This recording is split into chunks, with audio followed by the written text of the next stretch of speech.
vous connaissez les surnoms de vos enfants à l'école? Parce que tout le monde à l'école a des surnoms. Pour chacun, du coup, la famille de droite. Tournevis. Oui. Et... D'accord. Est-ce que vous connaissez les origines de chacun des surnoms? Ah ouais, je crois qu'il y a une petite histoire où ils faisaient une pause castor. C'est vachement bien, c'est pause castor. C'est à peu près ça, quoi. Donc juste le petit contexte qui change. Franchement, c'est. Alors, de mémoire, C'est la tu t'es pièce de théâtre de première année. De mémoire, tu t'es débrouillé parce que. On l'a proposé et toi t'as Ouais. C'est la même chose pour moi.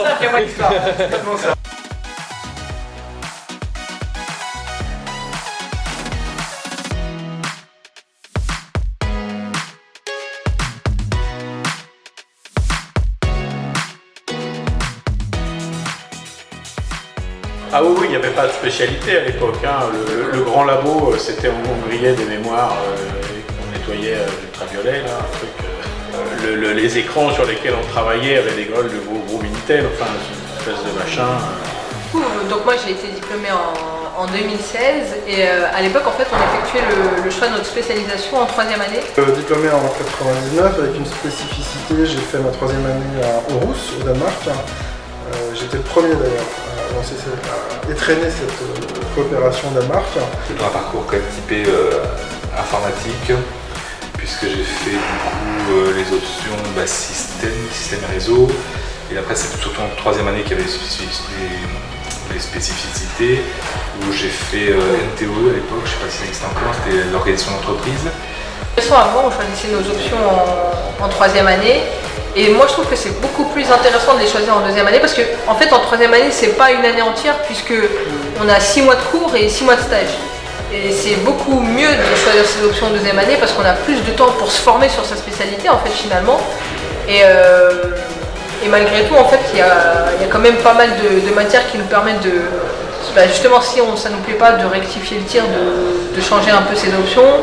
Et ça c'est intéressant. Quand j'en ai eu marre de donner des conseils à des gens qui avaient au moins 20 ans de plus que moi, je suis parti chez un client. Donc j'ai intégré la compagnie des signaux équipements électroniques, CS2E. J'y suis resté 4-5 ans. Et puis après je suis rentré chez Alcatel Défense, qui est pas loin d'ici. C'était situé sur la tour Évry, au-dessus du centre commercial. Je suis responsable du service maintien en condition opérationnelle des équipements tactiques. Donc en clair, c'est tout ce qui est soutien logiciel et matériel de systèmes du type radar, système d'armes. CDD, du portage salarial, du conseil, etc. Pour CS en même temps que les études. Ça a permis de payer l'école, le loyer, c'était parfait, c'était mieux que t'as fait au quick de toute façon.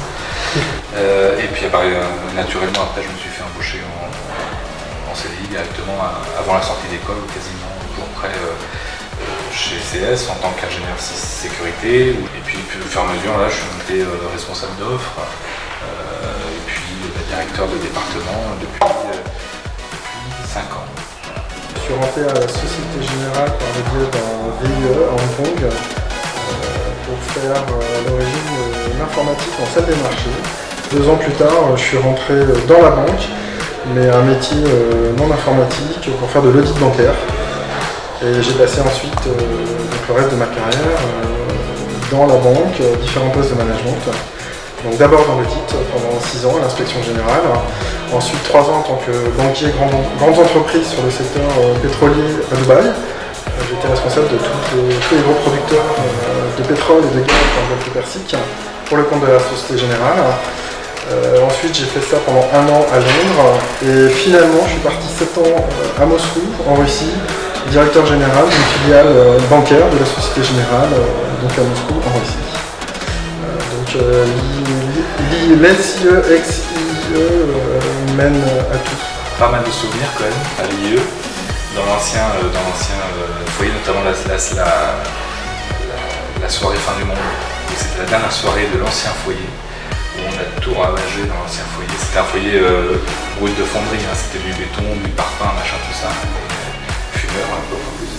Et on avait fait venir un DJ, on avait tagué les murs, il y avait des flics qui étaient passés pour savoir si c'était un squat ou pas. C'était n'importe quoi.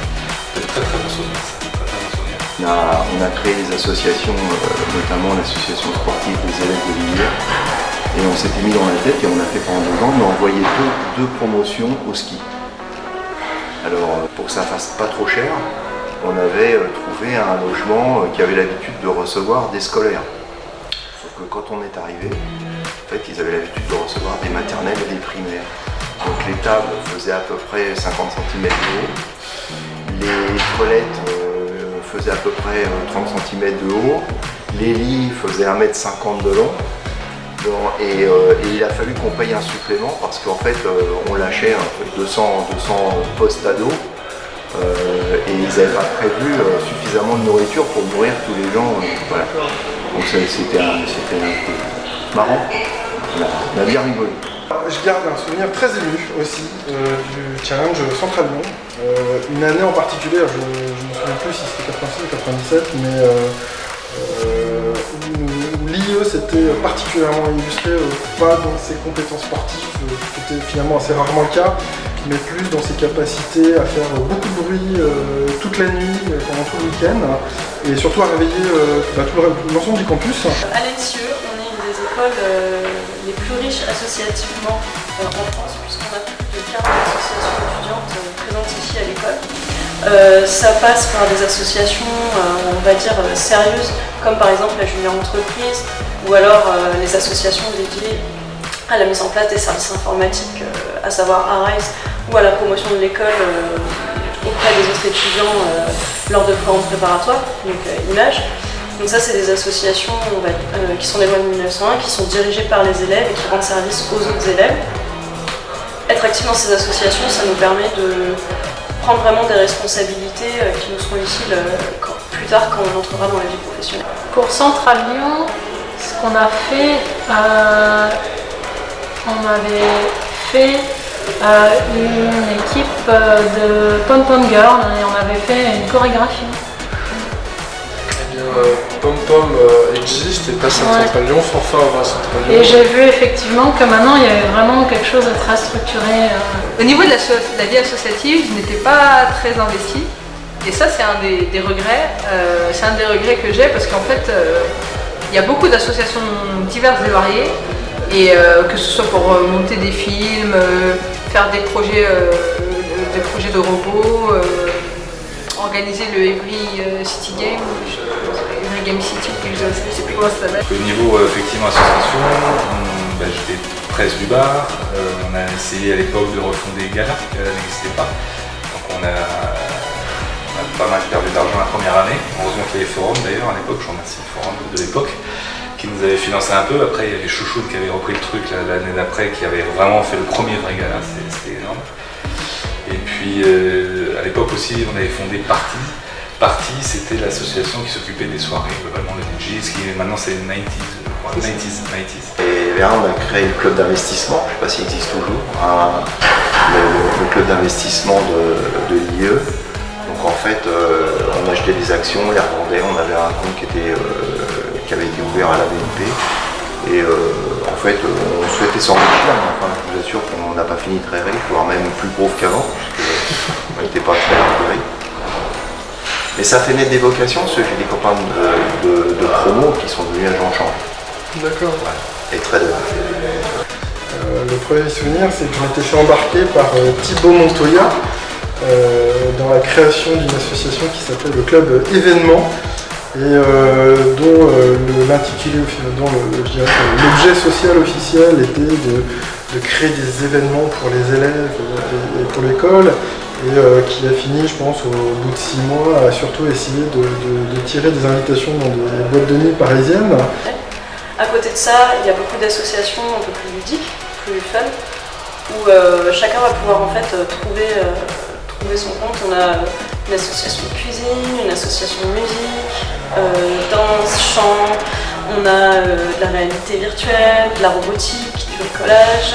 On a vraiment un panel très très varié d'associations qui va permettre en fait à chaque élève de trouver ce qui lui plaît.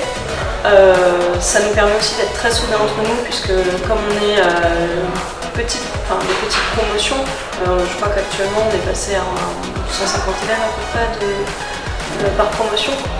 le fait d'être 150 élèves pour plus de 40 associations, ça fait qu'on passe beaucoup de temps ensemble en fait au sein de ces clubs, de ces assos, et ça nous permet d'avoir un super bon esprit à l'école.